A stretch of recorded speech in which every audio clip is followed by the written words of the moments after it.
enforcement officials believe tonight that Satanism may be behind two separate crimes in Norfolk and North Carolina. Norfolk police say someone broke into a cemetery mausoleum and nearly made away with a casket. And in North Carolina, 4 teenagers could face felony charges for desecrating a grave. We have a team report tonight, beginning with Regina Mobley in Chowan County, North Carolina. This quiet beach community near Edenton isn't so quiet anymore. Residents stumbled across a grim finding earlier this month. The grave of Harry Mabin, who died in 1892, had been desecrated. The piece of plywood was laying over the grave, and we moved that, and there was a hole about 6 foot deep, maybe 5 foot wide, and then they dug, at the bottom of the hole, they had dug a tunnel about 5 foot long, and maybe it was just high enough somebody could sit under it.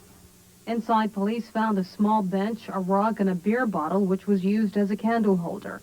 After an investigation, 4 Arrowhead Beach residents aged 14 to 16 were identified as the suspects.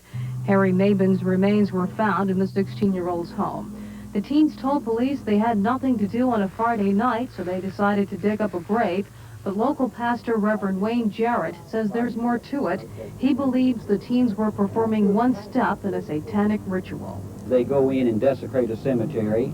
Then the next step would be that they get into some kind of an animal sacrifice.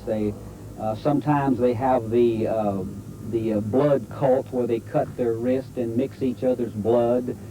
Then the next step is normally some kind of an animal sacrifice, and then the sad thing, the next step would be a human sacrifice. This isn't the only grave tampering incident in northeastern North Carolina. About 20 miles away near Gatesville, 2 teenagers could face charges for breaking into a tomb. Our little community that we thought was so quiet and so peaceful has suddenly, we realize it's not so quiet and peaceful, that we have this element that's in our area. Authorities say the 2 cases are not related. The 4 Arrowhead teens, if charged and convicted, could face 5 years in prison and a $1,000 fine.